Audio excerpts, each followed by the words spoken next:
let's deep dive one more final time here into this game. Seahawks Patriots, Levi's Stadium, Sunday, 6:30 p.m. Eastern. Here's the latest from BetMGM. The Seahawks are 4.5-point favorites. They've basically stayed there for the last 10, 12 days here. They're minus 235 on the money line. Patriots plus 195. And the over-under has just about stayed rock steady at 45.5 since it essentially opened here. So, Brad, I know you've been leaning Seattle in terms of winning the game. You picked them before the playoffs started. You've got an opportunity to finish top 3 in our NFL playoff bracket challenge for our show here. We've got somebody that joined the group after it began. We don't know who they are, but they've got a perfect bracket riding on the Seahawks winning this game. And I've liked the Patriots since we started talking about this game. So in terms of how this game plays out, is there anything that would surprise you? Is there anything that we might see in the first, 6-7 minutes of game time of the first quarter that, you're thinking in the back of your head, well, I wonder if this happens. Do we get an opening special teams touchdown from Rashid Shaheed? Let's work our way like Madden Simulator here chronologically. How do we think this game starts out with Seattle and New England? Obviously, whoever gets the ball first is going to dictate it, but you think either team goes for like the jugular in the first drive, or do you think this is kind of conservative to start? No, I think it's going to lean conservative at the beginning. In fact, I think both teams are going to get a possession pretty quickly. Both teams have a really decent chance, honestly, I think, of going 3 and out, given the defensive prowess and the chops and how well these units have performed in this NFL postseason. And guys are going to have jitters. I mean, you're on the biggest stage imaginable in the world in that moment. So it's only human nature that you're going to be a little bit nervous. And you could go out there and not really find your groove immediately. So I don't think either one of these teams are going to be outwardly aggressive on their opening drives. So as a result, it could be a couple of handoffs, maybe a short completion on third down. Maybe they get a first down. Maybe they don't get a first down. But I think both these teams will lean conservative, will not get anything more than maybe a 30, 40-yard drive put together. Maybe we'll get a field goal opportunity, but I would bet against it.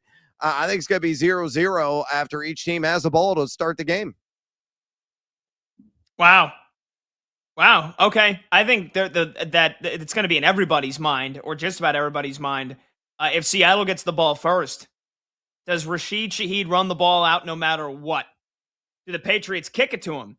And I'm thinking so much as to the point where I'm looking up Andy Borregales, Patriots kicker, his kickoff stats this year in the regular season and in the postseason. So in the regular season, he had 96 kickoffs. 25 of them were touchbacks. That's about a quarter of the time. So 26%. In the postseason, he's had 13 kickoffs, 3 touchbacks, 23%, essentially the same. And so does New England, are you that worried about Rashid Shaheed starting the game off with a kick return for a touchdown like what happened against San Francisco? You should be.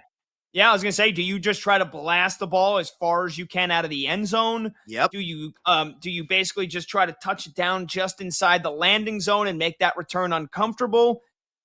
That's got to play a factor, no? Because if I'm Seattle, I think that dictates. If I win the toss, I want the ball. I know both of these coaches, I think most of the time they've deferred, both Mike McDonald and Mike Vrabel. But if you're Seattle, you win the toss, I'm taking the ball because I want to see if Rashid Shaheed can run something back Devin Hester style here to start the freaking game. And if I'm New England and I win the toss, I'm probably taking the ball as well because I don't want that to happen. Honestly, I think that's a big coaching decision right off the bat here.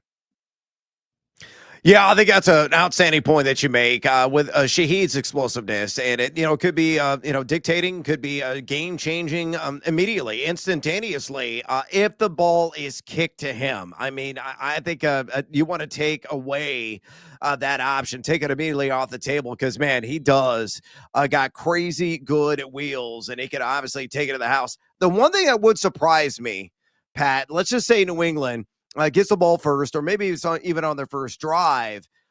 Travion Henderson is a guy that's done jack nor squat. He only played, 4 snaps in the last game because of the Denver Broncos.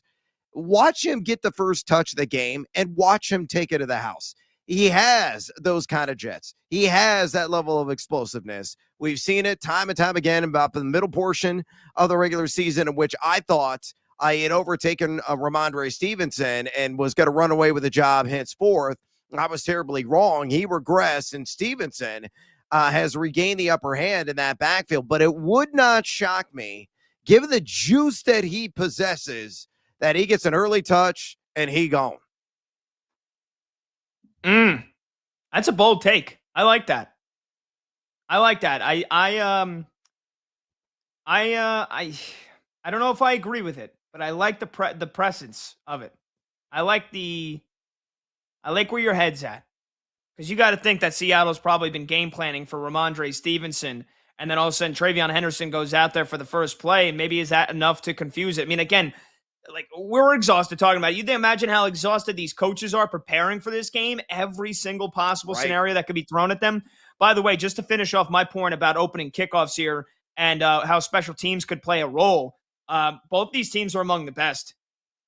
In the NFL regular season this year, there were 6 teams that had 2 punt returns for touchdowns. Wouldn't you know it, the Patriots were one of them, and the Seahawks were one of them. They both had 2 punt return for touchdowns this season. In terms of teams that had kickoff returns for touchdowns in the regular season, there were only 6 of them.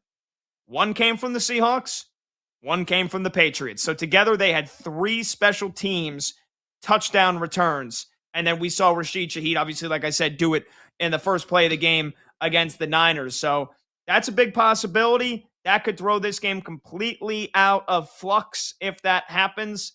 But I agree with you in that I think if otherwise, we probably see a couple of opening drives that either don't have points or we see one team put a field goal up on the board.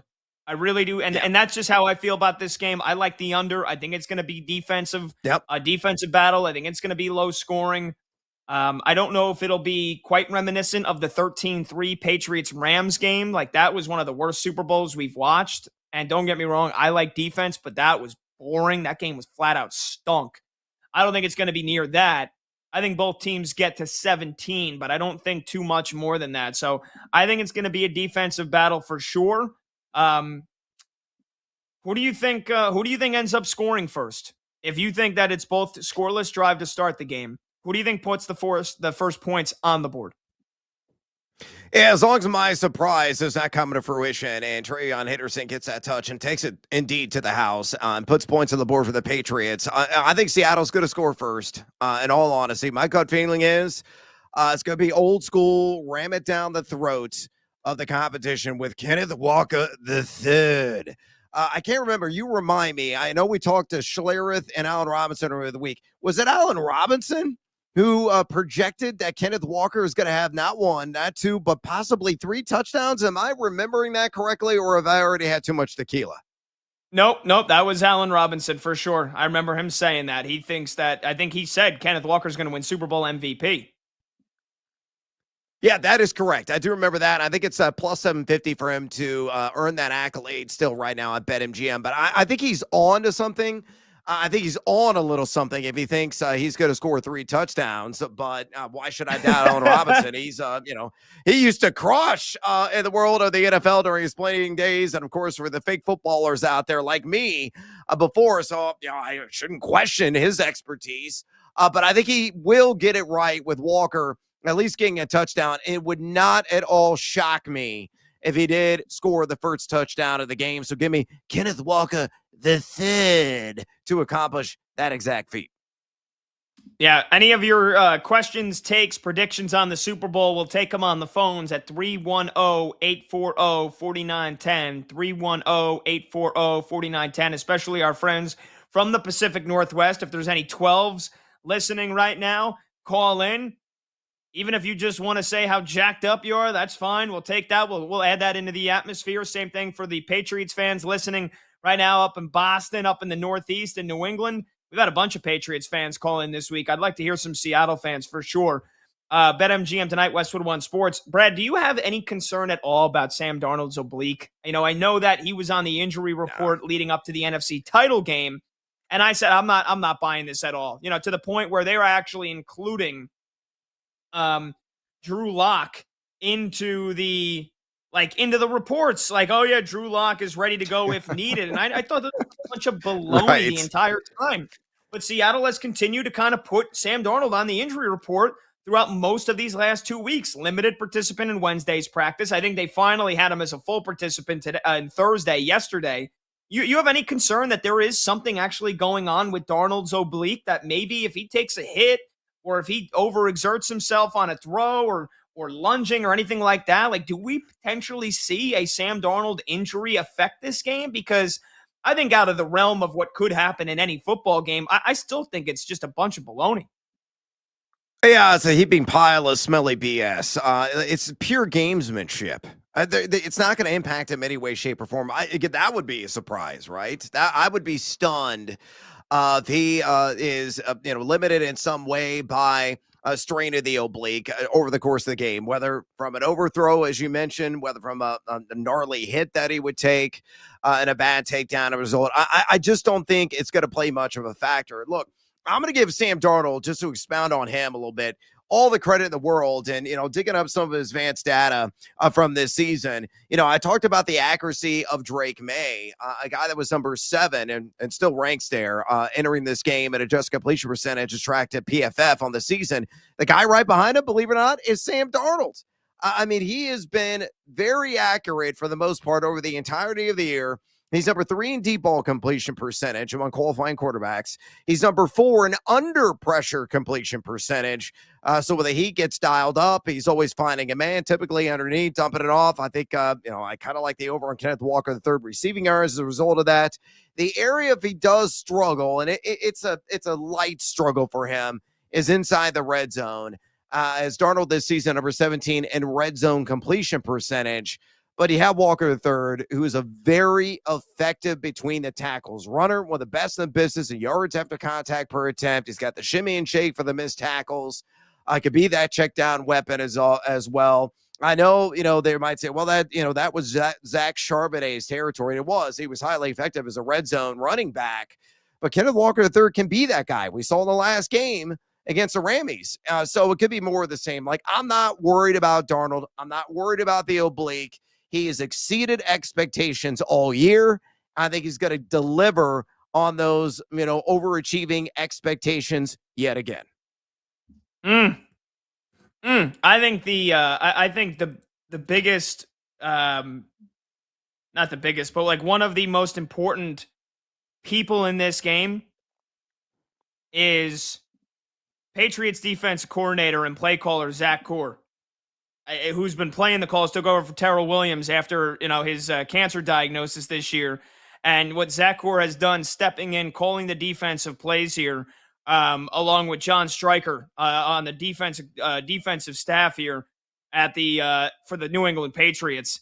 And I think that if they can dial up some blitzes and really throw off Sam Darnold, and I think if they can pressure him up the middle, I think that's when we've seen Sam at his weakest. That's how they can fluster him. Correct. That's how he can. Yep. They can see him, make him see ghosts. To bring that old adage back there. The team that made him see ghosts when he was at the New York Jets. We know Darnold's a completely different quarterback, but how the Rams made life difficult for Sam last year in the playoffs when he was on the Vikings. In the first meeting this year when he threw the 4 picks, it's those stunts that end up freeing somebody to kind of get a free rusher right up the middle, where you're affecting Darnold, who's been great at throwing the ball over the middle this year. That's how you can affect him. And then it's those bluff man coverage, zone coverage schemes where one side of the field plays man, the other side of the field plays zone, or you have a guy act like he's playing man, then all of a sudden he slips out into the flat. That's how you get Darnold, and that's how you get some turnovers here. So Zach Core is a guy that has not gotten much conversation, much talking about him at all this year. Because Mike Vrabel is the head honcho in New England, and the way that this guy has stepped into a massive role, I think, if they can really disguise some coverages and throw Sam Darnold off his game, that's the key to New England winning this one, because As much as I think Drake May is going to play much better than he has, I still think there was a ceiling to how well this Patriots offense can do. So they really need the defense to get some turnovers and wreak some havoc.